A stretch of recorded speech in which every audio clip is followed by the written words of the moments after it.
All right, I think we're live. Push one in the chat if you can hear me.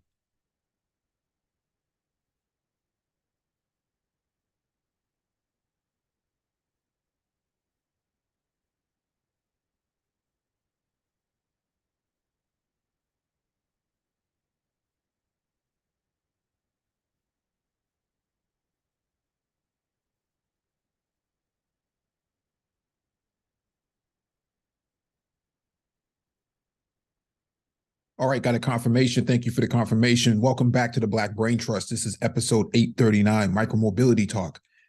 Please hit the like button as you come in, share the video if possible, and hit that notification bell so you get all the updates from the Black Brain Trust. There's a document in the description beneath the video for you to follow along with and reference. If you want to join the discussion, there'll be a Zoom link in the chat pinned to the top.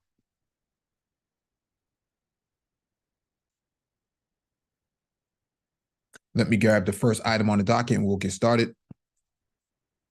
Let me know you can see my screen.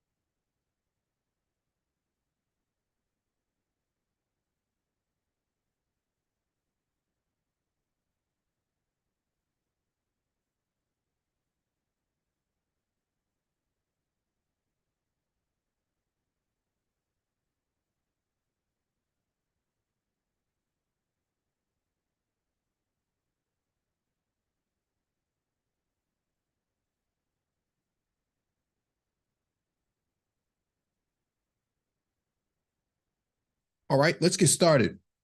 This first item on the docket is from theconversation.com. The world's 280 million electric bikes and mopeds are cutting demand for oil far more than electric cars. We hop in the car to get groceries or drop kids at school. But while the car is convenient, these short trips add up in terms of emissions, pollution, and petrol costs. Close to half, 44% of all Australian commuter trips are by car and under 10 kilometers. Of Perth's 4.2 million daily car trips, 2.8 are for distances less than 2 kilometers. This is common in wealthier countries. In the United States, a staggering 60% of all car trips cover less than 10 kilometers. So what's the best solution?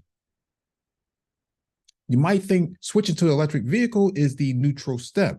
In fact, for short trips, an electric bike or a moped might be better for you and for the planet. That's because these forms of transport, collectively known as electric micromobility, are cheaper to buy and run. But it's more than that. They are actually displacing 4 times as much demand for oil as all of the world's electric cars at present, due to their staggering uptake in China and other nations where mopeds are a common form of transport. How can that be? On the world's roads last year, there were over 20 million electric vehicles and 1.3 million commercial EVs, such as buses, delivery vans, and trucks. But these numbers are 4 or more wheel vehicles are wholly eclipsed by 2 and 3 wheelers. There were over 280 electric moped, scooters, and motorcycles and 3-wheelers on the road last year. Their share of popularity is already cutting demand for oil by 1 million barrels of oil a day, about 1% of the world's total oil demand, according to estimates by Bloomberg New Energy Finance. What about electric vehicles, you ask? After all, EVs have been heralded as a silver bullet for car emissions and air pollution in cities, as their tailpipe emissions are 0. If charged with renewable power, they get even greener. But to see them as an inarguable good is an error.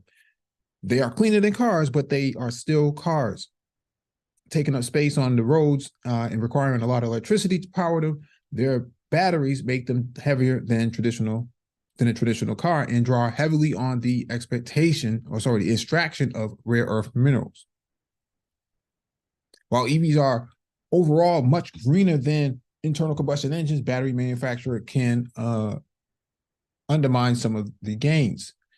On the plus side, petrol cars cost about a 0.14% per kilometer in fuel, or about $1,820 in fuel annually for the average car doing 12,000 kilometers a year.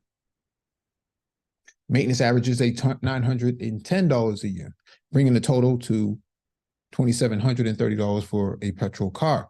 By contrast, charging an EV would cost around $480 for that distance. Maintenance of $240 takes annual running costs to $720. So EVs are much cheaper to run, but they are expensive to buy. The electric transport revolution is a great chance to rethink how we move through our cities, and whether we even need a car at all. Cars, after all, often have only one occupant.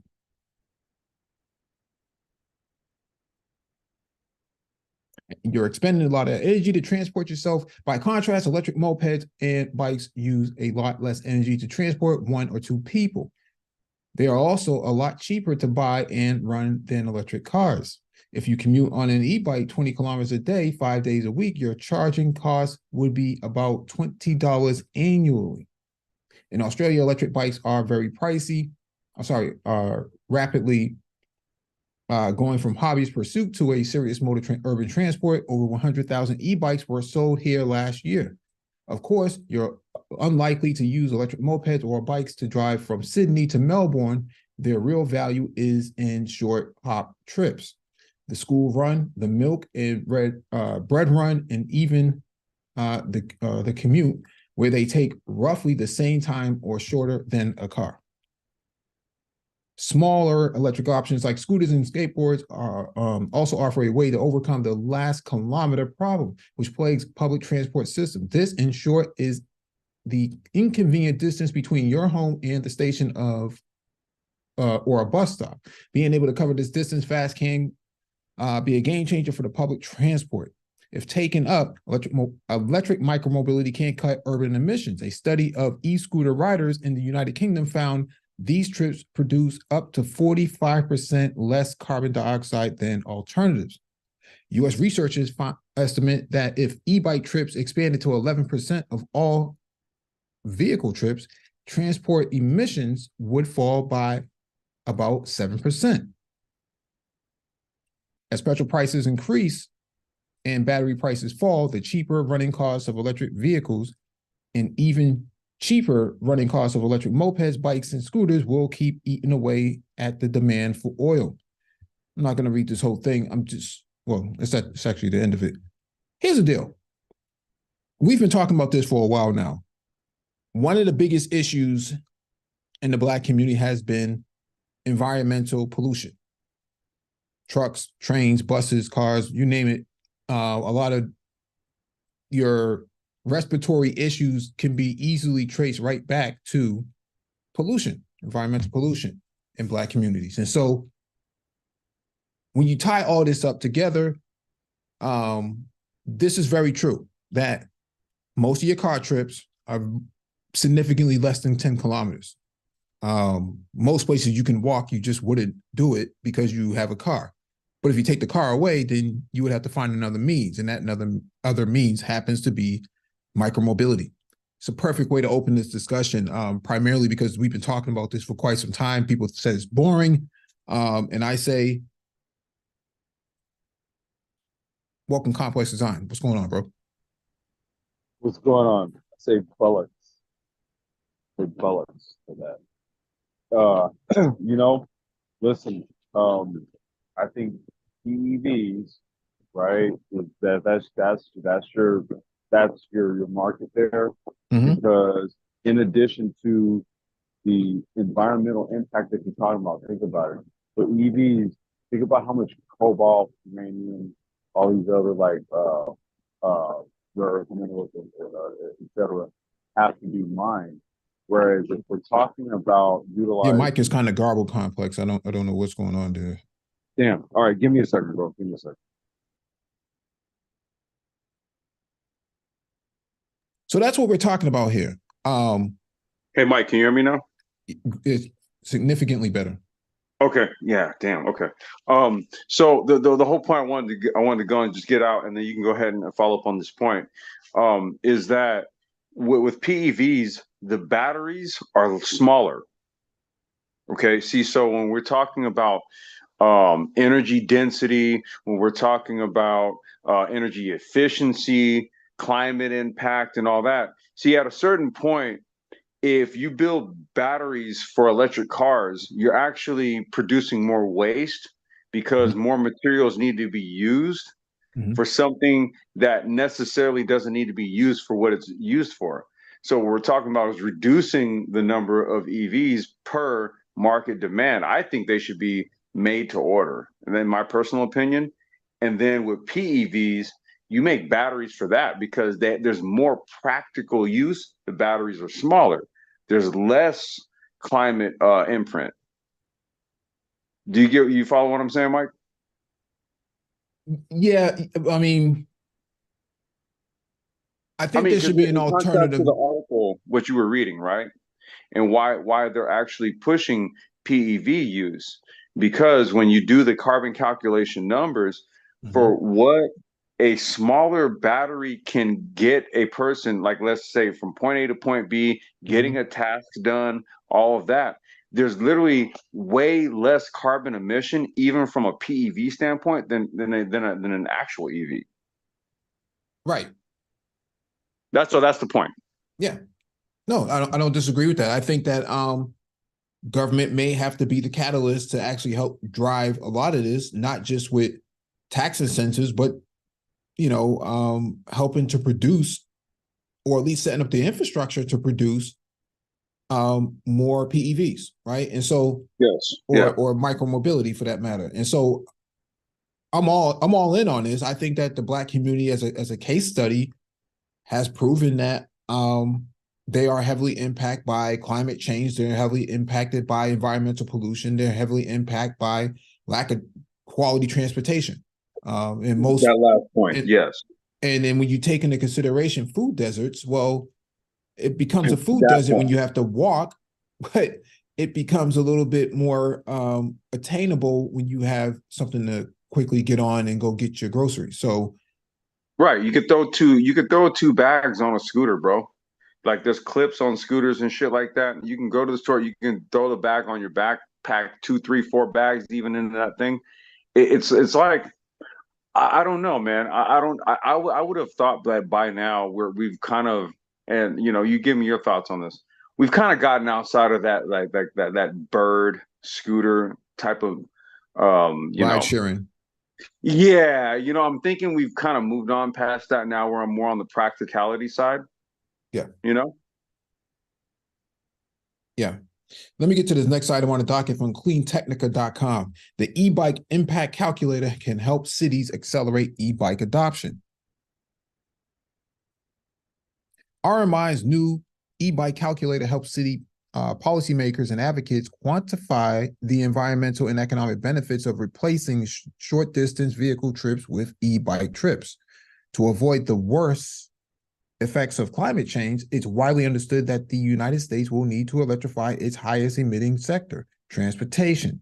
What's less understood is that even under the most ambitious emissions reduction scenarios, the United States must also reduce vehicle miles traveled, VMT, by 20% before the end of the decade to stay on course for a 1.5 degrees Celsius future. Both electrification and VMT reductions are needed, and policymakers have an opportunity to advance both strategies at once to deliver equitable, climate-aligned outcomes in their communities. The key to this joint effort, e-bikes.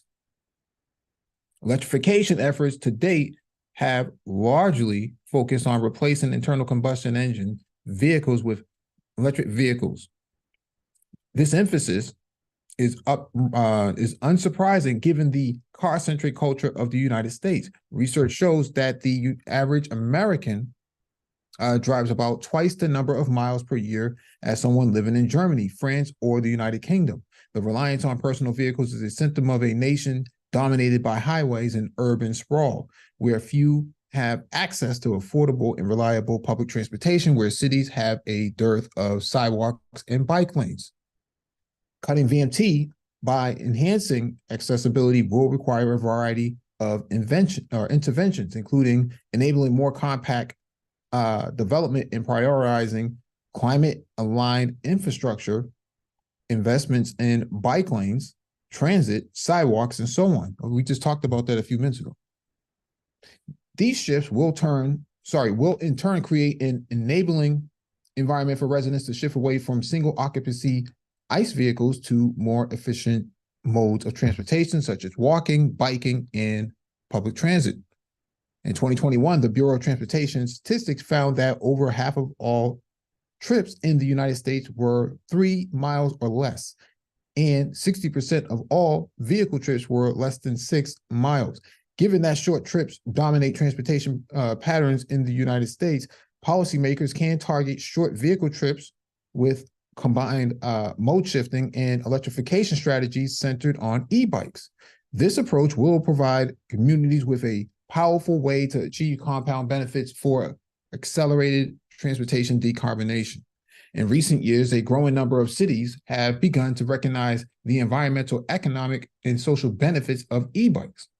As e-bike sales continue to outpace those of passenger EVs, policymakers and others are beginning to seriously contemplate ways in which they can make e-bikes affordable and accessible to as many people as possible. We just talked about that a few minutes ago. Mike, hold on. I need you to reiterate that point you just said. E-bike sales are outpacing what? Passenger EVs. Okay.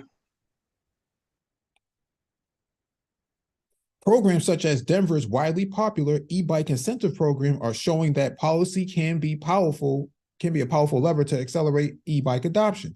The Denver program's vouchers are routinely claimed within minutes. And in 2022 alone, it put more than 4,700 e-bikes on the streets. The purchasers of these e-bikes rode an average of 26 miles per week, according to Denver's survey of program participants. Data-driven decision making for e-bike policies. The success of programs like Denver's provides compelling evidence that e-bike rebate programs are effective, but policymakers still lack good data on impacts of e-bikes, and many decision makers are looking for further proof points. That's why RMI created an e-bike environmental and economic impact assessment calculator for cities to give policymakers, advocates, and stakeholders the data they need to make data-driven decisions. The calculator analyzes the environmental and economic impacts that e-bikes could have if they replace a significant percentage of short motor vehicle trips under 5 miles. It has 2 impact assessment scenarios that policymakers, city staffers, or other stakeholders can use.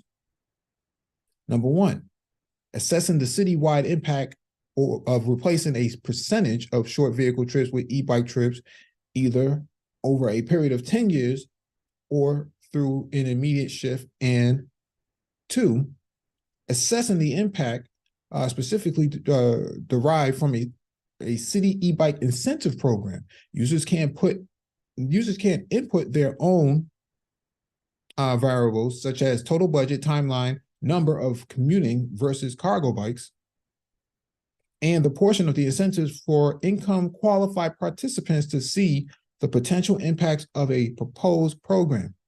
Both scenarios produce insights into the results, reductions in greenhouse gas emissions, air pollutants such as nitrogen oxides, fine particle matter, PM 2.5, and carbon monoxide, and vehicle miles traveled. Users can also see how much money e-bikes can save consumers thanks to their low fuel maintenance costs. I'm not going to read this whole thing. This is significantly higher, but we'll just go through the data. Right there. Yeah, let's look at that. What's that Vehicle graph right there? Yeah, vehicle trips in 10 of the largest U.S. cities by population. 0 to 5 miles. New York, Los Angeles, Chicago.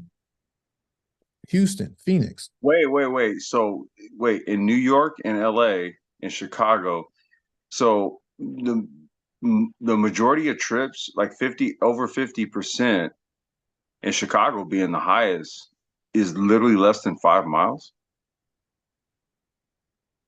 That's what they're saying. Wow. Okay. Go ahead. Philly, 54. Phoenix, Houston, they're all 47, 40, 47. San Diego's 44, but see, San Diego is like hella condensed. A lot of people there walk. They'll walk, skateboard, or ride. San Diego is like a bike town, kind of like Venice, LA. But, that's still, look at the numbers. Less than 5 miles. You using cars? And then 5 to 10 miles, because that's really the average a person's gonna walk 0 to 5 miles. That's not uncommon. But see, when you get to the gray and the green, right? That's where you want to use your car potentially, right? Even the 5 to 10 mile, depending on your locale, right? LA, San Diego, maybe, right? Some of the places where Phoenix, definitely, where the weather is it's more moderate, right? During the seasonality periods. So for those of y'all don't know, seasonality periods in micromobility is when the median temperature range is 70 degrees or below. Okay, because once you hit that range, that's when people are going to tend to use the car because it's just too cold outside, right? The average person, crazy dudes like me and Mike, we'll go ahead and go out and ride regardless.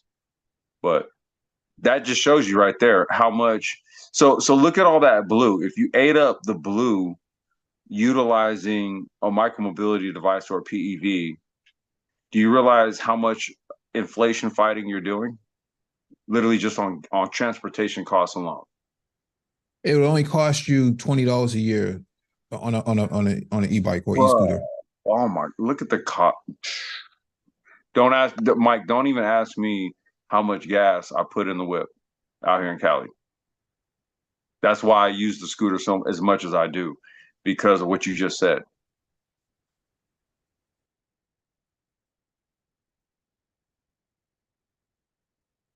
Now, 25 plus makes a lot of sense that you would use a car then, because where are you going? Right, absolutely. And you even see that there's not even data for that, because nobody's going to really, unless you're just one of those dudes, right?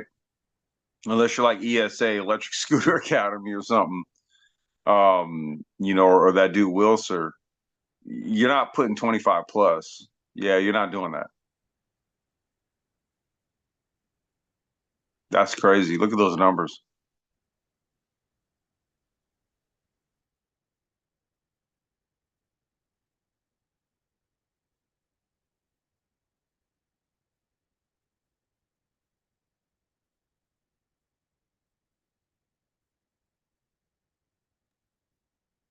Yo, Mike, are you muted? Or is it just me?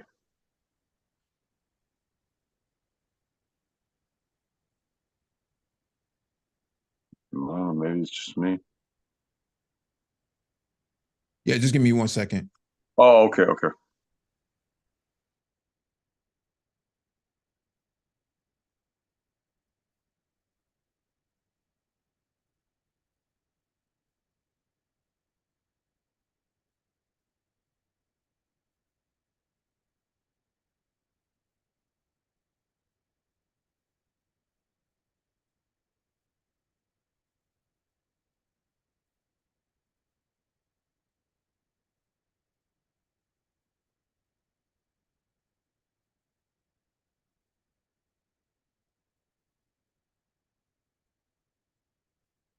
Yeah, so this makes a lot of sense. All of your e-bike and e-scooter trips are going to be in that blue area. So $20 a year to do 55% of your trips. That makes a lot of sense. That's bro.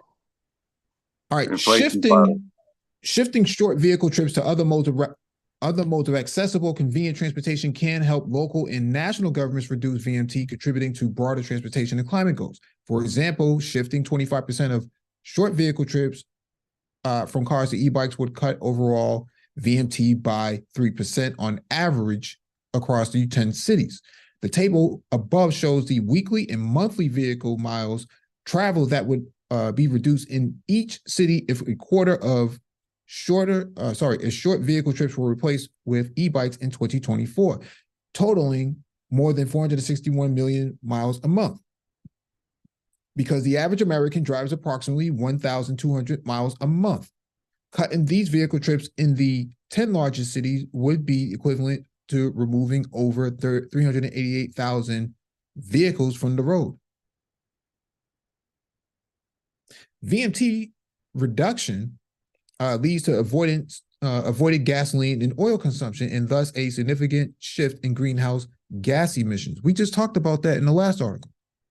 Strikingly, if the top 10 most popular cities shifted a quarter of their short vehicle trips to e-bikes, they would save over 1.8 million metric tons of CO2 equivalent in 1 year, equivalent to avoiding the use of 208.5 million gallons of gasoline or 4.2 million barrels of oil.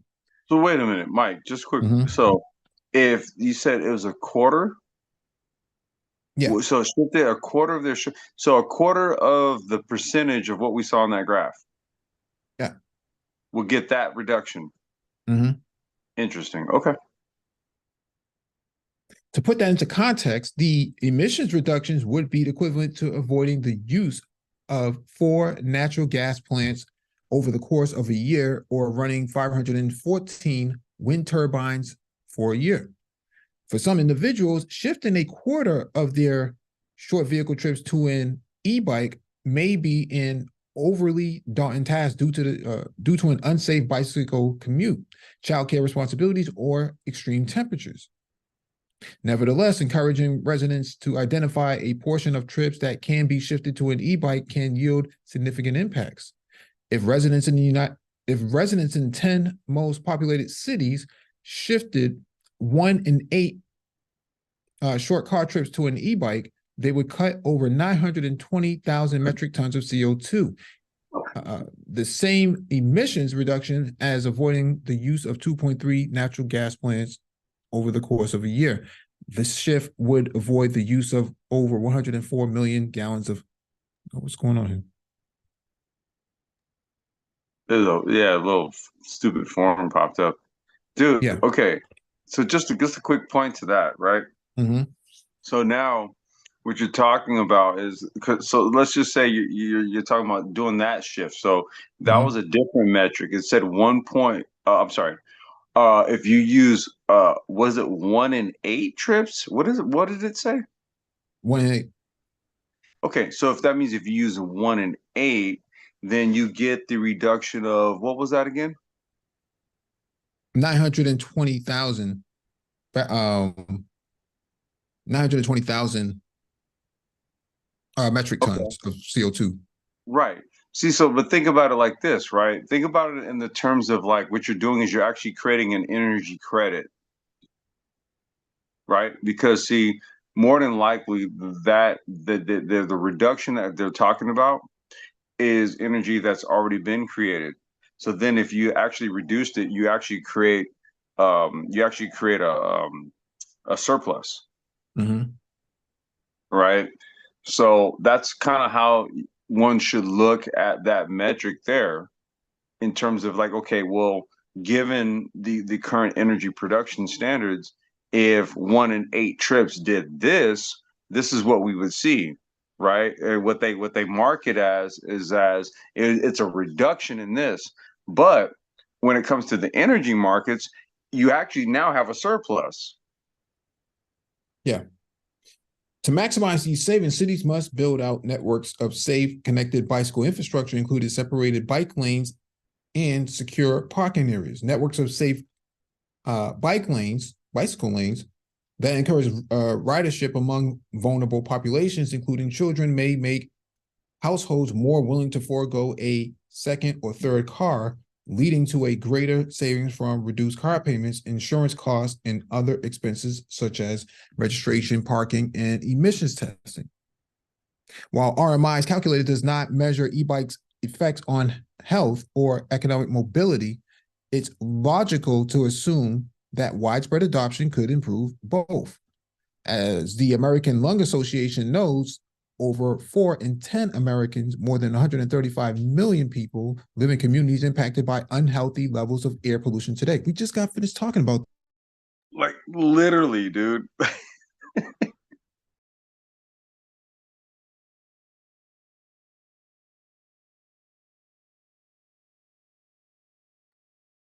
Uh-oh, I think Mike, did his mic drop again? Shit.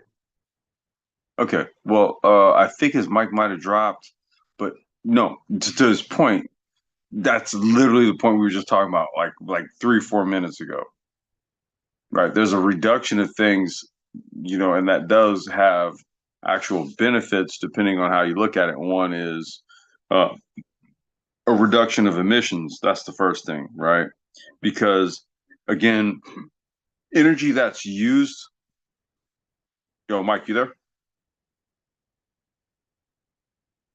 Yeah, can you hear me? There you go. Yeah, what the hell just happened, dude? I'm not sure. All right, because now it's not screen sharing anymore.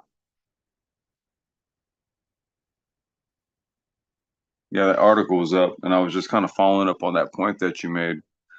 Um, so just to kind of follow up on that, the energy that any sort of vehicle that's used, whether it's electric or petrol, okay, that energy's already been produced when it's put into the vehicle to be used, right? So we already have to account for the fact that any kind of waste or emissions that was garnered as a result of the production of the engine has already been spent.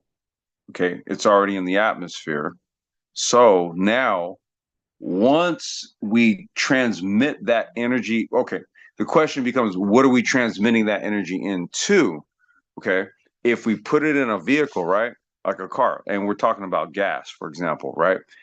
Once you gas it up, and let's just say you put it to full, you fill up the tank, how much of it do you use over a duration or a period of time, right? Given what was utilized to actually garner the crude oil, refine it, get it to the gas station via the petrol transport trucks. And then you had to go there. You had to get the gas, and you paid for the gas, all the requisite taxes, which is right there on the little the gas nozzle thing is right there. You can see it, how much taxes you're paying, and you can calculate and tabulate all that, right? Then you take that cost and then you look at how much use and application you got out of what you just paid. Then you can you contrast that with, say, like a smaller electric vehicle, and what you could do is you could actually tabulate how much it costs to charge that thing from 0 to 100%. Then you do the same thing. You see, well, what kind of application or use I get out of it. So what you do is you take a trip on that thing, go to the store, get your stuff, come back. Now you didn't use your vehicle. So what you could do is you can kind of look at what the cost was, how much charge you have left, you tabulate that, and then what you do is you take data that you have from your internal combustion vehicle, and then you say, okay, for that same trip, how much money am I saving using this vehicle versus this one? And I get it. This is like nerd shit, but this is also an inflation fighter when you really think about it. This is how your groceries become cheaper, by taking an e-bike to go get them. Sounds crazy, I know.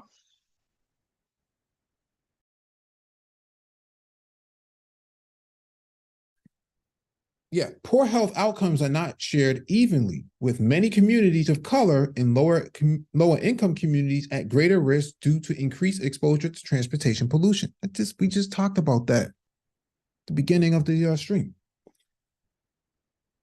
Switching a quarter of short vehicle trips to e-bikes in the 10 most populated cities would cut fine particulate pollution PM2.5 by 25% compared with continuing to drive these trips. PM2.5 comes from the brake pads and tires of vehicles, as well as combustion of fuels, and it has significant health impacts such as increasing rates of cardiac, vascular, neurological, pulmonary disease, and some types of cancer. Gas-powered vehicles are also produce nitrogen oxide from the combustion of their fuels, which can harm the respiratory system and increase the risk of asthma or chronic lung disease. We just talked about this. Furthermore, health impacts. Say that again? Health impacts. Yeah. Furthermore, e-bikes can provide affordable economic mobility, enhancing city equity goals, such as improving access to opportunities in transit deserts. A pilot program run by the National Renewable Energy Laboratory with the Colorado Energy Office, which distributed e-bikes to low-income essential workers in diverse locations around Colorado, showed that the e-bikes served unmet transportation needs, such as accessing employment. In some areas of Colorado, the bikes were shown to be competitive with cars in terms of speed and travel time with much lower maintenance and energy costs. I mean, Complex, you know that I ride to work every day. And I knew you were about to go there. And I can tell you right now, my car sits in the driveway. It doesn't get touched unless it's like once a week or so. I can do there it is 2/3 of my trips on my scooter without any sort of challenges, unless it's the weather, right? Rain. And rain is the biggest challenge. Because or buses trying to cut you off. Yeah, that too. But the point here is that this article is bang on the money. We've talked about this many times before, but the article puts a lot of emphasis along the lines of what we were saying in a more printed fashion. And so, as I said initially on the outset of this stream, is that government has to play a significant role, being the catalyst in driving a lot of this. Okay, those e-bike rebates and stuff like that, e-scooter rebates are significant to adoption. And then you tie in infrastructure to it, it just makes a whole lot of sense then. I just wish, bro, that there was more money pushed towards, this sector over here, as opposed to, the EV sector, where you now have basically a pivot from, GM, Ford, and Toyota. No, I'm sorry. Was it? No, Honda. Okay. Yeah. So for those of y'all don't know, if you guys just check the news wire from maybe like the last 2 weeks, there's been a pivot by the major automotive manufacturers here in the U.S. with regards to the EV mandates. It's not making sense. And this goes back to a point that Mike made, read early on in that article, where I asked him, I said, wait, repeat that. And it said, e-bike sales are outpacing EV sales. I need you to really soak that in. Okay? Because think about the type of investment infrastructure, not only investment in, say, like, battery sourcing, material, mineral sourcing, all of that, but we're also talking about the infrastructure to build all of this, right? Electric vehicles and stuff like that, right? I think Ford, they had something appropriated to the tune of like $316 billion with regards to this, but they can't really move the Mustang Mach-E like that. So now it's sort of like, what's the justification to spend all this money to do all this, when once again, e-bike sales are starting to outpace EV sales? Dude, got to really think about that one. Yeah. Next item on the docket is from Electrek. U.S. tax credits and subsidies for electric bikes are growing bigger. Just talked about this. Not only are more cities and states promoting financial incentives to help residents buy electric bicycles, but the incentives are often growing in value too. Electric bicycles have proven to be a popular alternative form of transportation for many former car drivers. As prices have dropped and the number of models available has skyrocketed, more families have switched from 2-car households to 1-car and 1 e-bike households. Many young adults are foregoing car ownership altogether, opting instead for more affordable and more fun e-bikes to accomplish their urban commuting and using car sharing services for occasional trips that require large vehicles.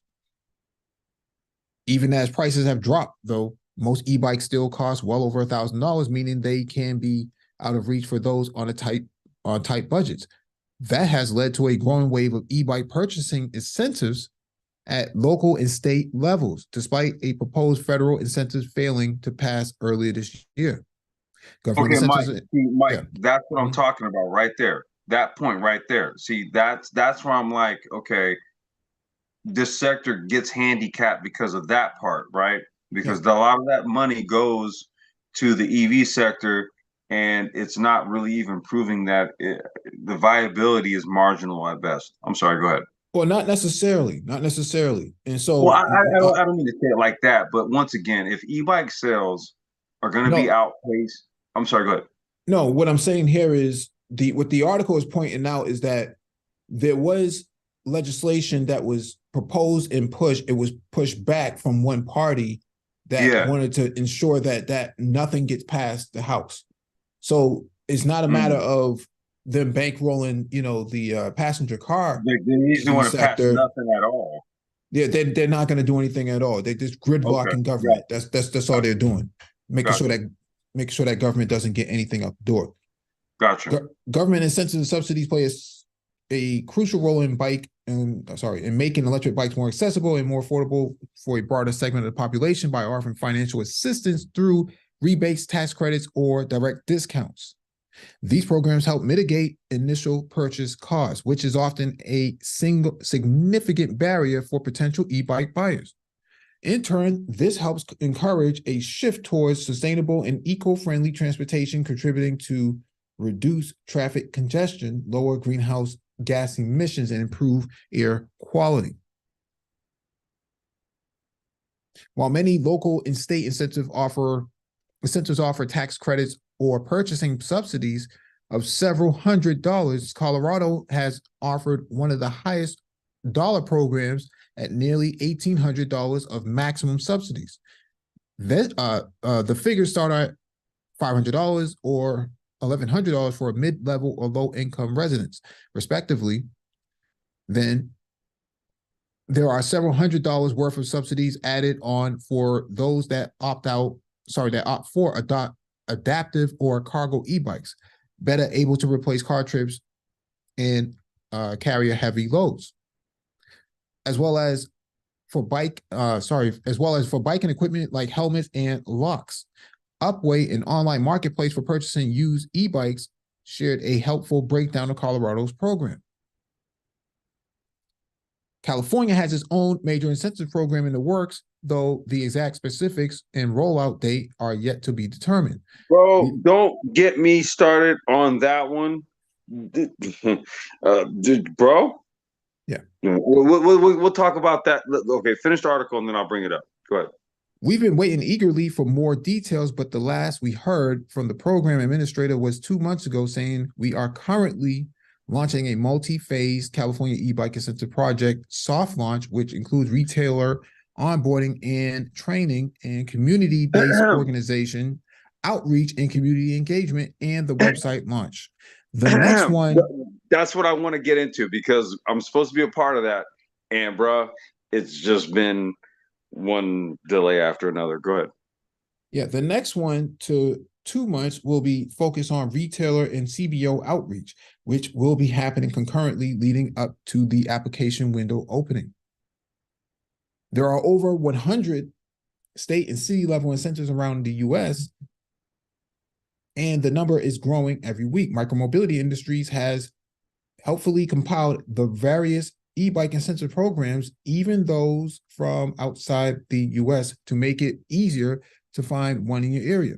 Of course, as more people take to the electric bikes, it's also putting pressure on cities to address the growing need for safer cycling infrastructure. Ideally, cars and bikes would share roads equally, but that requires car drivers to be extremely attentive for much smaller visual signature of vulnerable cyclists.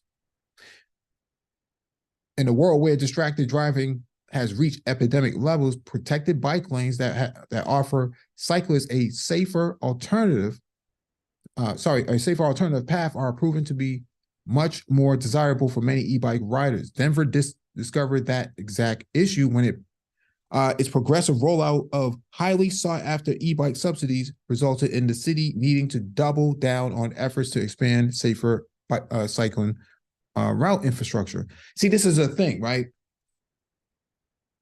People buy the bikes, but then they have no place to ride it, which forces government to actually take action. But if government had taken action prior to that, there would probably be more adoption. So what comes first, chicken or the egg? Chicken or the egg. Thank you. Anyways, that's the end of the article, man. I'm just saying that reason why Colorado is has such a robust system is a lot of that came from marijuana, cannabis sales. I was about to say, let's talk about it, dude. And so what happened here was they ended up with a lot of cash that they could not put in the bank. And so they had to spend it as quickly as it came. And that's where your tax incentives for e-bikes or your subsidies for e-bikes came in. That's an easy way to disperse those monies that came in because they can't put it into a bank. Right. And remember the first thing that they did was they dumped it right. Well, what they did was they spent a lot of money in the education system to get that squared up. And then as the industry did its thing, like you just said, well, got to do something with it, right? May as well go to the next growing sector.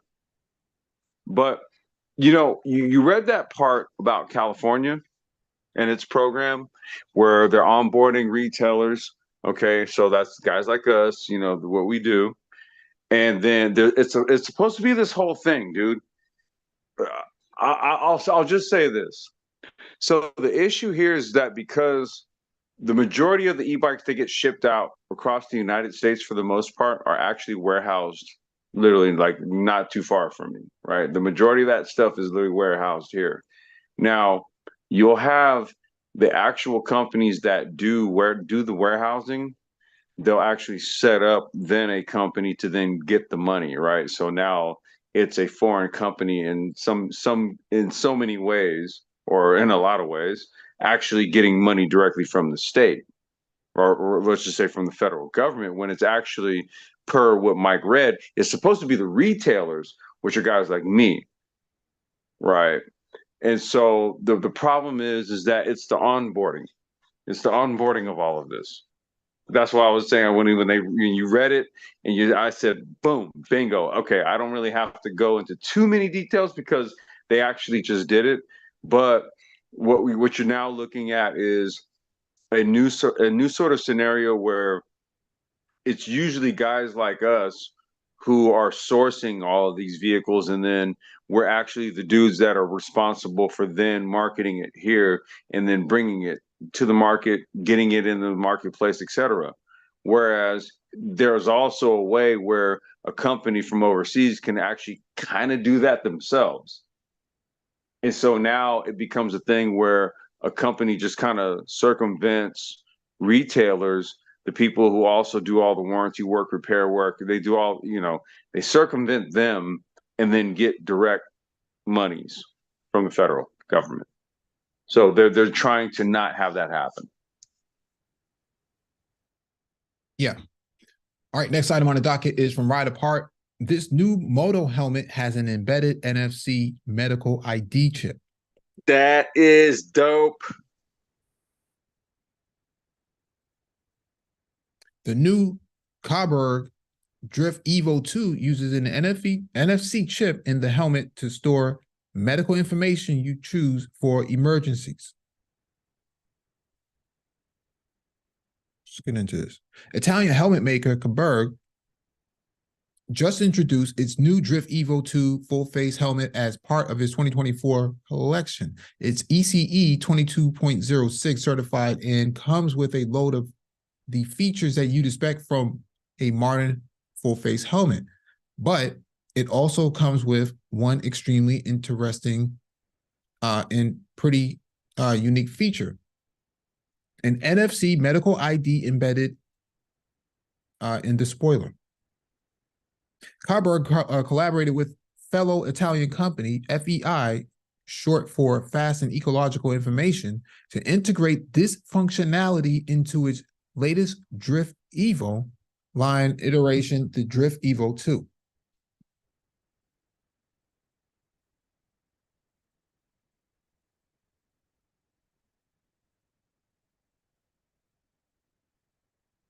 If you use things like Apple Pay, Google Wallet, or Samsung Wallet to pay for things using your smartphone, you probably already have some familiarity with the Near Field Communication, NFC.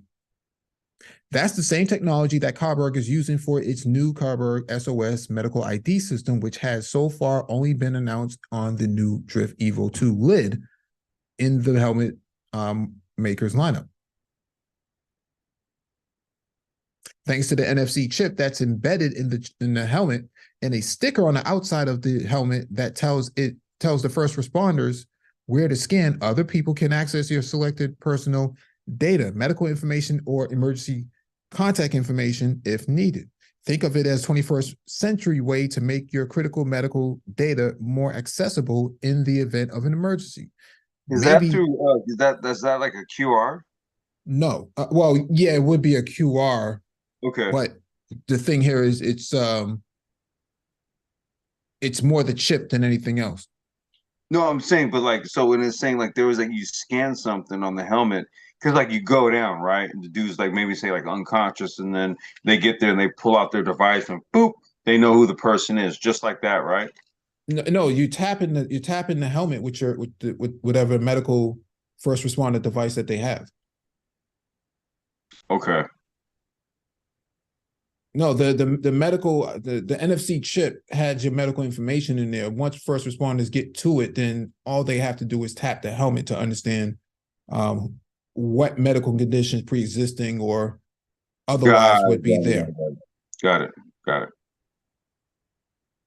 Maybe you're a diabetic, or you're deathly allergic to penicillin, or you have an important medical condition that the first responders need to know about if you're unable to tell them yourself. For decades, riders have been sticking that information on medical ID cards, bracelets, or other devices to make it more accessible to emergency responders.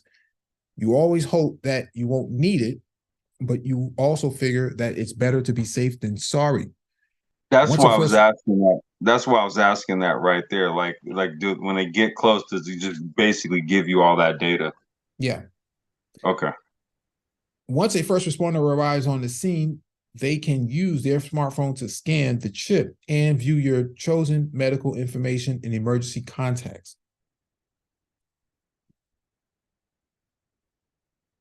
If you're into mountain biking as well as motorcycling, then it's possible that you've already seen some proof of concept helmets, POC helmets, mountain bike options that have NFC medical ID functionality. Hell yeah, we have. Models including the POC Ventura Air MIPS NFC using the NFC medical ID solution from the Swedish tech company Twising that works much the same way. Twising calls it system the helpers technology, allowing your co-riders, bystanders, or first responders to be able to access critical information quickly in the event of an emergency. While the company doesn't make helmets or other safety gear itself, it partnered with several gear manufacturers across multiple fields, from bicycling to construction. Mountain biking enthusiasts can also find Twising's NFC medical ID chips in use on helmets from Dionys or O'Neill. The company also announced a partnership with Schuberth in October 2023.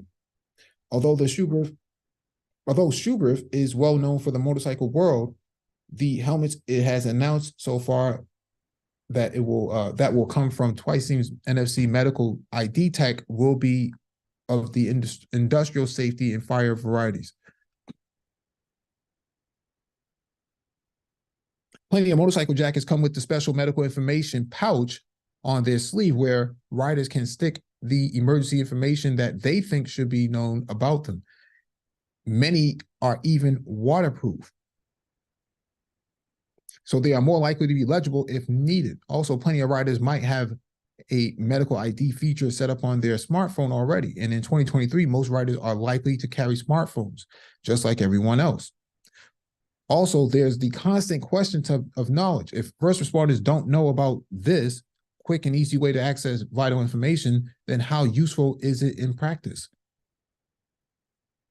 As an example, Arai and other helmet manufacturers have offered emergency release tabs to quickly remove rider cheek pads and get them safely and carefully out of the helmet for years. Unfortunately, not every emergency responder is going to know that they are there. So I like this technology. I don't know about you, Complex, but I think that this I think that this. Yeah, I think it's dope. Yeah, I think that this is. I mean, I know it's for a motorcycle, but when you think about what we were talking about, micromobility, people on e-scooters, people on e-bikes, having to share lanes with passenger-based cars, you get clipped and you get knocked down. You may not have an Apple Watch. You may not have a Samsung's smartwatch, but if you go down and that helmet cracks and you're unconscious, yeah, you probably want something like this, right? Yeah. I personally think that it should be embedded in e-bikes. I think if your e-bike goes down and you're separated from that e-bike, I would much rather the e-bike send an SOS message out to first responders to come pick me up at this location where I can't speak for myself, right? Well, I'm gonna tell you right now, dude, like the early versions of the Bird scooters had shock sensors in them. Right. You see, so like if that sine wave controller detected a big bump or shock, it would shut the scooter down. And what it would do is so when it did that, so the controller had that sensor in it. However, through the IoT, if that sensor got triggered, Bird would be alerted, right? So it would reroute that notification, let's just say on the controller, to let us know that this scooter may have potentially been down. And that was sort of like a very rudimentary way of knowing whether if an accident may have occurred or anything like that, right? But let's just kind of like take that as a rudimentary form of what we're talking about, and let's fast forward a few years. Now it needs to go into the consumer markets, because in my neighborhood around here, there's a lot of young people riding electric scooters to school. Okay. There's also a lot of people driving cars very fast around here and having a lot of accidents. Won't get into what happened with my truck here a couple months ago, but there was an accident, so I'm waiting to get my truck replaced right now. But that's just kind of part of what's going on. Now imagine if it was my daughter and I riding around on our scooter and stuff, and somebody decided to do something stupid. I would like to have something like this that can literally just send an alert, or it has the ability, if like somebody's unconscious, for a medical professional to go, okay, this is who this is, and this is what's going on. And yeah, because it's riding micromobility devices is no different than riding a motorcycle. It's just that you have the luxury of being in a bike lane for the most part, but that does not shield you from somebody in a car doing something stupid or just some accident happen. It doesn't.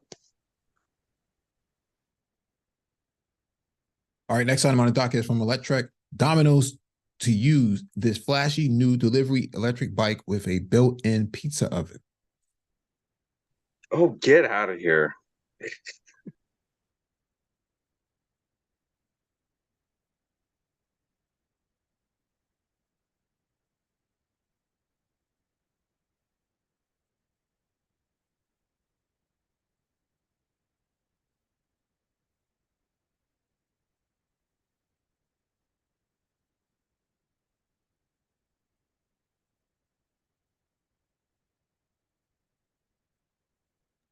Okay, I'm not sure.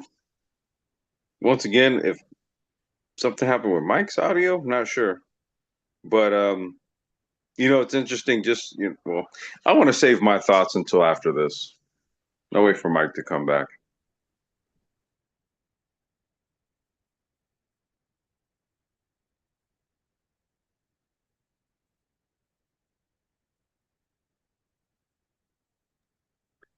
And because I'm in Zoom, I can't really see anything that's going on over in the Brain Trust chat. So I will just do this. So just go ahead and welcome everyone this Friday evening. Thank you for joining us for this live stream. If you haven't hit the like button and you do like this content, please hit the like button. If you haven't subscribed, please subscribe. This is kind of what we do, this type of stuff here. So if you're into this, yeah. Yeah, your next Domino's pizza delivery could be a lot cooler and hotter. The company is rolling out an impressive looking new delivery e-bike with a built-in pizza oven. The bike is known as the DXB, and it could turn pizza delivery on its head. Domino's Pizza Enterprises Limited made the announcement today, claiming to boldly go nowhere.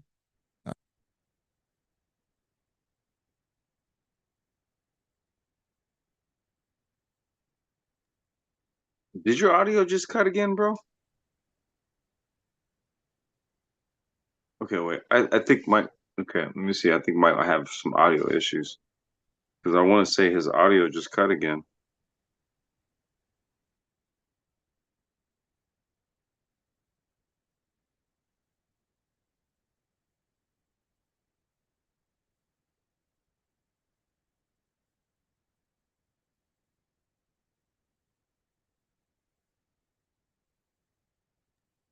I mean, either that or the Domino's pizza guy just, showed up on the e-bike, with Mike's Pizza. Probably not. Mike, you there? I can see you scrolling, dude, but I can't hear you.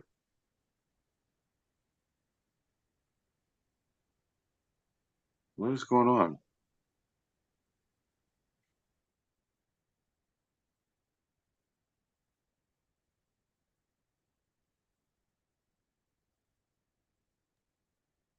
Yo, Mike. I don't know if you can hear me, dude. Like, I don't know if you're reading or something. No, you there? Yeah, can you hear me?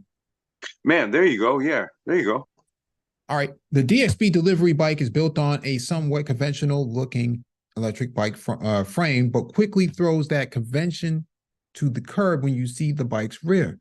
That's where the company has installed a fan-forced pizza oven that has been expertly engineered to provide the hottest, smoothest, and safest ride for precious pizza cargo. The bike features 20-inch street tires, a down-tube integrated battery, and a wide rear wheel stand, presumably to enable stable parking with top-heavy heavy pizza oven on the back. Wow, look at that. I'm gonna save what I have to say till after you finish. It's not the first time we've seen Domino's Pizza embrace electric bikes for pizza deliveries, but it's definitely the coolest take on the concept yet. And I know what you're probably thinking. The DXB bike looks nice, but you'd rather not receive a half-folded tomato I don't even know how you pronounce that. Focaccia. Yeah, focaccia with cheese all over the box lid after the bike hits a pothole. To solve that issue and ensure that pizzas are delivered in the same condition that they leave the store, the bike has what Domino's calls space age suspension.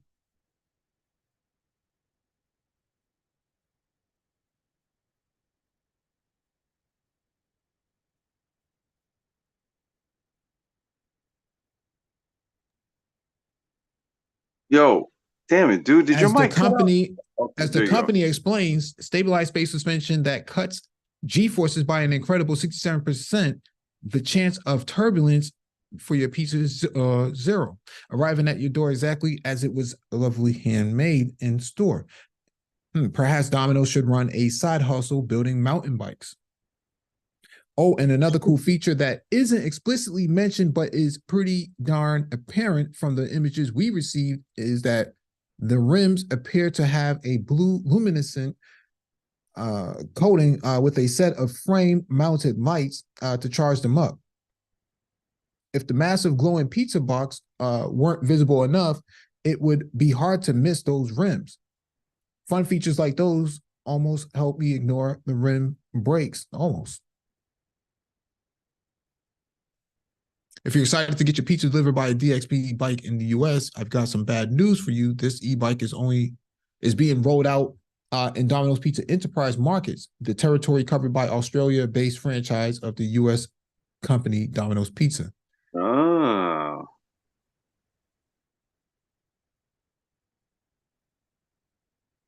Hey, wait, Mike. What's that last part right there? To be fair, it says DPE. Wait. Read that last part. Yeah, to be fair, DPE is huge. They have over 2,800 stores in covering countries of Australia, New Zealand, Belgium, France, the Netherlands, Wow. Japan, Germany, Luxembourg, Taiwan, Malaysia, Singapore, and Cambodia. But the United States hasn't yet modernized its greater transportation ecosystem, meaning Americans will still likely have their 2-pound pizza delivered in a 4,000-pound car. I mean, Yo, props to who wrote that shit. That last part is hilarious. yeah. But Mike, here's the point I wanted to make. That's why I wanted to wait to. Do you remember how much money Domino's Pizza put into autonomous self-driving delivery pizza Ford Tauruses? Yeah. Do you remember that from about like 3-4 years ago? Yeah. They used the Chevy. They used the Chevy Sonic as well. Yeah, they used the Chevy Sonic, the Ford Taurus. There was a couple of vehicles that they used, only for them to settle on an e-bike. Really? Well, it fits with emissions, right? I mean, you don't necessarily need an autonomous vehicle to deliver a pizza. That's what I'm kind of hinting at, right? Like, dude, like, was that needed? Was that needed even back then? Well, I think it's all about proof of concept for them. Domino's has moved from a food restaurant company to a tech company. Yeah. No, they're a tech company. They're a tech company first now. Their website, digital infrastructure is second to none, probably to that of Uber or Lyft. And so their ability to leverage tech to focus on pizza deliveries and pizza functionality, because they're also invested into dark stores or dark restaurants now too, or dark kitchens, I should say. Right. And so that's where they're trying to go. I know Sweet Green, we'll probably cover it tomorrow or Sunday. Sweet Green has their own automated kitchen now, dark kitchen now. And so Sweet Green, is that where you at? Yeah, I think it might be in, East Coast thing, but they basically have they're a salad based restaurant. Okay. Everybody goes there. But they have figured out a way to leverage technology to improve food production process, taking all of the human elements out of it. I think that you're probably going to see Starbucks move in the same direction. Starbucks doesn't necessarily, people order the same type of coffee almost every single day, 9 times out of 10. Yep. If you can automate the process of making that coffee, because all they have to do is look at the receipts or look at the orders and kind of feed that into a machine learning algorithm and say, how often is this happening? And how do we actually reproduce that process? I think with Domino's, I think that what they're doing is actually going to be better than the autonomous vehicle because they don't have to get certification for it. Yeah, that's why I was kind of like lampooning it, and I was kind of ribbing it a little bit, like, why did they go through all of that? But then again, like you're saying, there's a use case element to it, right? So it makes sense. But this is what you're looking at right there, bro, in any capacity. Because think about it, Domino's I think one of their first rules is the way that they arrange their locations is so that so basically one location serves, I think it's like a 3.5 mile radius. And then what they'll do is they'll set up another one. So there's a slight overlap, right, to deal with demand. But then that next one has a 3.5 mile radius. And so what they figured out is from a logistic standpoint, like on a map, if they strategically set up their locations to where there's a 3.5 mile radius, and then there's like I think it's like a 1.5 mile overlap between the radius of the other ones, right? They can then utilize this from an algorithmic standpoint, regardless of the demand, and they can really kind of scale it out. It's almost like what they call load balancing, almost. Yeah, but in regards to this, the people that you hire don't necessarily need a driver's license. No, they don't necessarily need nope. To be super skilled. Because looking at, let me just zoom in on this really quickly. Looking at that, the dashboard on that e-bike, it looks like it has all of the necessary mapping functions built into there for where the next delivery is going to be. Yeah, all of the logistics are going to be in there. Yep. Yeah. So the value is pretty much in the usability of it. Whoever's running Domino's right now, I forget the guy's name. I think he owns the Detroit Pistons and maybe the Lions too. No, isn't that Little Caesars? It might be him. Yeah, it might be him. Okay. Yeah. But I mean, either way, dude, like, yeah, you're right, dude. Like the people that are doing Domino's, they're approaching it from an Amazon perspective almost. Yeah. Yeah. Because you know how to making the pizza is not that big of a deal. The question is, how do you improve that process to a T where you've exhausted all of your you're leveraging the technology to exhaust all of your other potential abilities to improve it, right? And so, yeah. And so what I'm saying here is the bikes are a write-off for them because they already can get the tax incentives from the state or the federal government as they put out, right? Because if they put out, it's no different than Amazon partnering with not Canoe. What's the I know you're talking about.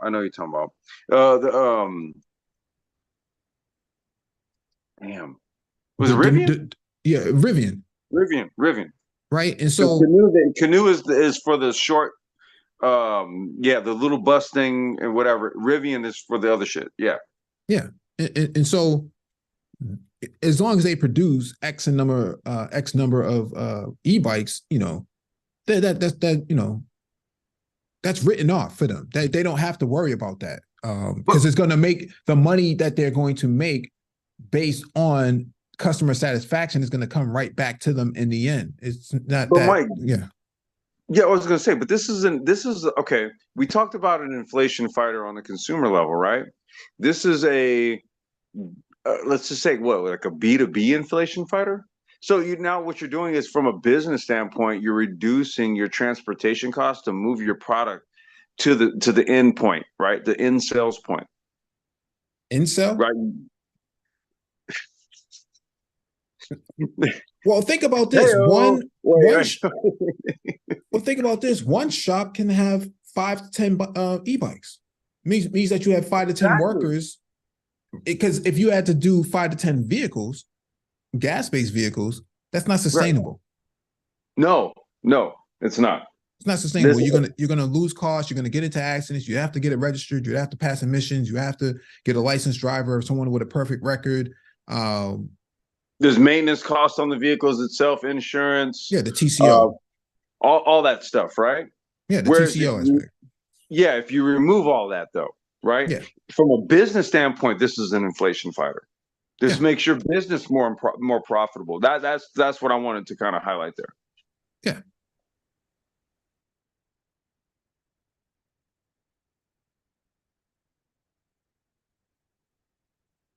And I imagine that they'll set the benchmark for or the standard for deliveries, and then everybody else will just copy and follow. I'm gonna tell you like this: when we just really in thinking about what we just been talking about the last few minutes. Okay, I can't think of another pizza chain that is really kind of invested, who's pivoted like this. I can't think of one. Not a single one. No. So hopefully they catch up because No, I think Papa John's has tried to compete, but they, I don't know what's Didn't going on that with Papa racist John's. shit didn't that racist shit happen and then that guy never they just never recovered. Yeah, and then you're taking a little Pizza Hut. They can't. Some of these companies at some point they're just gonna have to consolidate, stop merging, because going up against Domino's right now, Domino's is a tech company. That's the way how they're looking at themselves. Tech Yep. first. Yep. Okay, tech first. All right, last item on the docket is from Planet Eisen. Boulder bike lane barriers first in nation. The Colorado City will install concrete barriers to physically separate bikes from vehicles.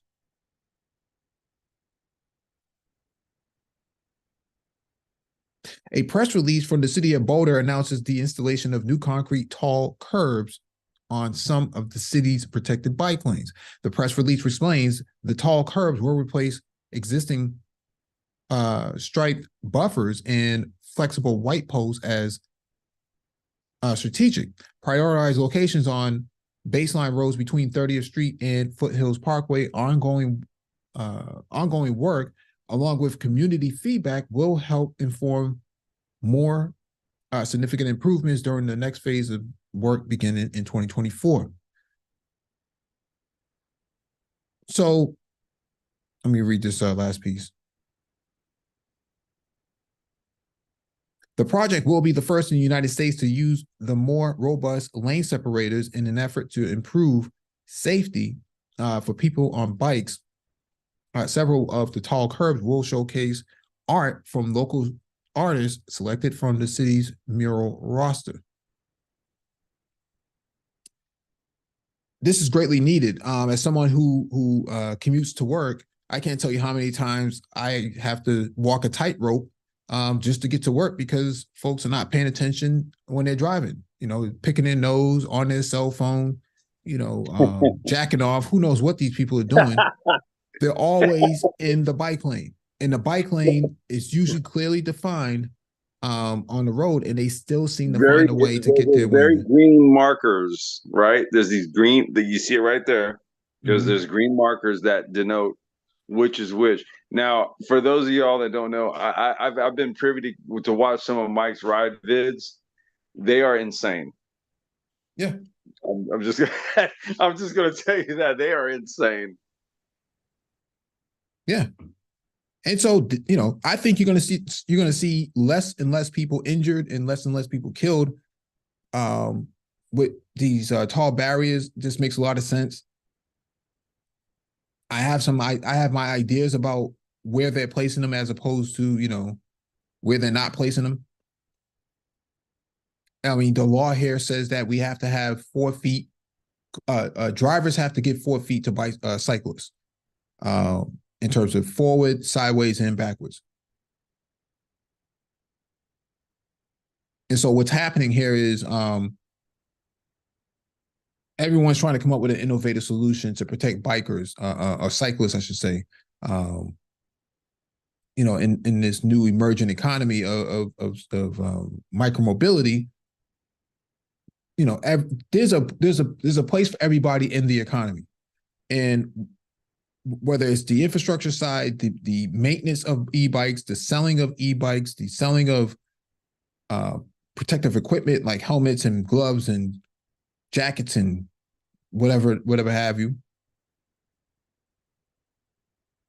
There's a market that has just suddenly propped up in the last 2 or 3 years that we have been talking about even 2 or 3 years prior to that. And let me just say to that, Mike. I'll talk with Mike on, but let's just say this, dude. With regards to Pacific Rides, we will have like some Black Friday stuff going on here in the week coming up. My daughter's gonna help me finish up some stuff this weekend. This will be, vehicles, all the gear. Mike's been sending me stuff. I got all the stuff finished uploaded. but it's to what Mike is talking about.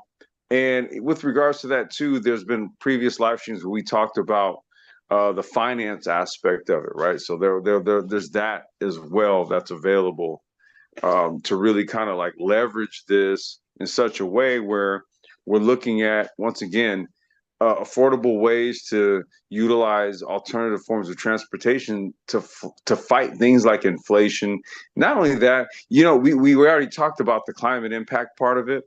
Like, if people think that it's all hubbub, I could talk with Mike. We could do a live stream, and I'll pull up the carbon reduction calculator, and we can go literally over the numbers. Like, we can go literally over the damn numbers. We could do a carbon calculator analysis live stream if we really need to do that to talk about it. Now, I think a couple of the a couple of the articles that were covered here really kind of gave you the numbers already, right? So it just kind of maybe just further bolsters what what we kind of already had an idea about. But once again, if we cover articles that support this, then it's just not us just saying it off the top of our heads, right? So we're going to keep driving this, man. This is an important transportation sector. I just don't think people really get it just yet. It might be another 2 years before it becomes like a super sexy thing. But right about now, when I look at a lot of influencers, there's a lot of people jumping on to YouTube trying to review electric scooters and stuff, for example. And, from a content creator standpoint, I even see it. I don't even do it, and I got a shit ton of them, right? But I'm just looking at on YouTube and what people are doing. So these are all indicators to us, right? In addition to the point about e-bikes outpacing EV sales at this point, that should set off some alarms. If I was Ford, if I was GM, I'd be like, excuse me? Mm-hmm. Right? That's how I'd feel if I was a bean counter for one of those companies. You got it, Mike. No, they got to be looking at this. They got to be looking at the numbers. I mean, they invested into Spin, Bird, and all these other startups in terms of the ride-sharing sector, in terms of e-scooters and whatnot. I definitely think that there's people on the inside that are definitely developing, because they have all the tools, right? They have the physical and the digital tools. They can come up with a draft. They could draft up a design probably in 30 days on a CAD thing, on the CAD machine, right? Yeah, super easy. Because they're known for building cars. To build a bike is not that difficult for them if you put the right amount of people in the room to do it. And then you start talking about the tooling aspect from a manufacturing perspective. They have all the tooling. I mean, you wouldn't change your process all that much, because you can actually produce the equivalent of 4 bikes per vehicle. Bro, look. Yeah. I was gonna say, like, so at our e-bike our e-bike shop, right? Mm-hmm. If we were to like eliminate the showroom and just turn the entire place into manufacturing facility, I think the calculation was we could in that space alone, we could probably crank out anywhere from like 50 to 70 bikes a day. That's not logistically right. That's not. No. What I'm saying is that if what you're doing is that if you're running a 24/7 operation, given the space and what it entails to put an e-bike together, we know the time that it takes to assemble one, right? So what I'm saying is, if you take space calculation, assembly station, you do all these various things, right, in terms of like manufacturing logistics. So like how you set up machines, how you set up workshops, how you set up all this type of stuff, right? You can move things around in such a way where you can actually add more people. So we're talking about, given the space that we have, if we were to remove the showroom and literally stuff it with people assembling shit, yeah, we could. Well, what I'm referring to here is that on a vehicle assembly line, the carriage that carries the car, that carries the chassis down the assembly line, in that space, 4 bikes could be placed in it, right? If you're Exactly. cranking out, Yes. if you're cranking out 1,000, let's just say that they're cranking out 1,000 cars a day, then you're talking about replacing that with 4 bikes per chassis. You're cranking out way more bikes. Yeah, you're cranking out 3,000 to 4,000 bikes a day. And so I'm saying that their ability to pivot wouldn't be that difficult because they already have the manufacturing capacity to deal with. We're not even talking about manually manufacturing. We're talking about cobots and robots actually doing a lot of the assembly process. Well, Mike, that was my point, because I'm saying in the shop that we have, given like the analysis that we've done on the space and what that space could literally crank out, because if you're going to sign on to a lease, you want to know what it is that you can maximize the space within that with how much you can maximize of that space based on what you're paying. What can I crank out, right? And I'm just saying that's our little old, our little old shop, right? But what you're talking about, oh, absolutely, hell yes, yeah, yes, yeah. So I'm saying that auto manufacturers wouldn't have that much of a challenge to pivot into the micromobility sector because they already have that tooling capacity. They already have the logistics to back it all up. I mean, they can manufacture a good portion of or they could source a good portion of their parts domestically because it wouldn't be that difficult for them. I mean, they're small. Okay, I have a question for you, because these are components, dude. Yeah, you and I we could just like literally find shit, various types of components, Bafang, Bosch, this, that, whatever, right? What's stopping them? That's my question. What do you mean what's stopping them? What's stopping them from doing what you're saying? Because they work at a cost benefit model. It has to benefit them to actually do it. I'm saying in the event, because the new legislation that just came out today about not doing business with China on certain raw minerals and technologies means that the United States won't have no choice but to actually source their own material. So wait, does that have something to do with e-bikes using UL listed batteries? Is that tied to that? It's tied to raw minerals and resources. Basically, products that are made in China utilizing child labor and other sort of rare earth minerals sourced by like in the Congo, for example. Because who owns the mines in the Congo? Right. And so I'm saying that the new Chinese it's not Exclusion Act, but the new Chinese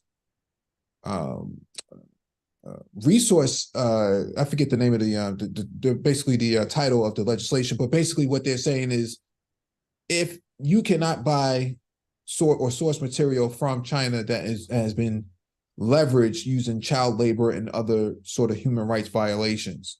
And so, in other words, in the United States after next year, you won't have any other choice but to source your stuff domestically. Right. And that's what that's going to do. That's going to kick up the cost of e-bikes and e-scooters, because the batteries that need to be in them are going to have to be UL listed. Now, from my understanding, from my understanding, I have a bunch of batteries literally over here right now, and they're CE listed, right? They don't have a UL listing there. They're CE. So for those of y'all that don't know or listen to the playback, CE listing basically certifies the battery for European markets, right? And the thing about it is that if it's a battery that's certified for European markets, by virtue of that, it's certified for United States. So now there's a move, because of cheap batteries that do have a CE listing that keep exploding. There's a move now to say, okay, well, look, these batteries have to have a UL listing. Right. And so that's all I'm saying is that Ford, GM, Chrysler, you could probably throw Tesla in that category as well. You could probably throw in Polaris, Can-Am, and some of these other all these other side-by-side vehicle manufacturers to be participants in all this. Because they won't have no other choice but to either source it from Mexico or source it from Latin America. But sourcing it from China, I think that's going to be out of the question next year and beyond. And so Well, you're going to run it. let me ask you this. So, there's some movement I've heard about that with regards to Mexico. We kicked around even the idea of getting scooter chassis like manufactured in Mexico. And then what we would do is source like the controller, the motor, the wheels, like all the other stuff we would source from overseas and then do the assembly here. And that was a conversation at one point was okay, using Mexico to do like the frame manufacturing and then we get all the other shit, right? However, my from my understanding now is that China is setting up things in Mexico in such a way where it's sort of like, okay, if you get stuff from Mexico, it's legal, but it's sort of like that CE listing on the battery type of thing, right? Where you put the CE, you have the CE listing on the battery. So by virtue of the CE listing, you don't have to have a UL listing, but you can get it into the US market because there's a CE listing on the battery, right? So does that work the same way with Mexico? No. Okay. As long No, as that's what I want to ask. as Okay. long as the material inside that battery or inside those electronics come from specific places in China, and it's probably a broad sweep of what cities in China would be producing this product. It's pretty much not going to be able to enter the United States. It would have a list of banned products and Okay. Sources of material that are associated with it. And so I don't, I don't see how you'd be able to get around it. I saw that they busted some group either yesterday trying to import these sort of things in a shipping container. U.S. Customs. That's why I'm asking, bro. That's why I'm asking. Yeah. So interesting. Okay. And so I think that the brother from 1854 Cycle here locally, the brother who's running his own e-bike shop, manufacturing company, I think he did the right thing from Jump Street, to start sourcing things domestically, not relying on China and whatnot. And so now he has a leg up. He's he's 1, 2, 3, 4 years ahead because he's already done all the research and did all the sourcing already. So yeah, he's not in the position where he's going to be like, oh well, my business is going to be screwed. Well, not really. That's what a lot of companies are worried about, is that, well, if we can't do business in China, then we can't do business at all. Well, that's not true though. That's not 100% true, but I would say that because there was a point where we used to actually build our own batteries, right? And then then it came a time where we kind of didn't need to, right? Because every battery configuration, 36, 48, 60, 72, it kind of didn't matter, right? We could find it and then just buy it and have it shipped over, right? But if this is going to be the case, then we need to go back to building our own batteries again. Yeah. Yeah, I mean, they won't have any choice. I mean, there's lithium in Utah and these places, but the thing here is, how much is it available to everyone that's involved in this? Let me ask you this: does these new regulations, do they stipulate? Okay, so for example, what if I had cells shipped over, right? But I do the assembly, I use the proper BMS, and I did the proper testing methods to get the UL certification, right? It's not about UL. It's not about it?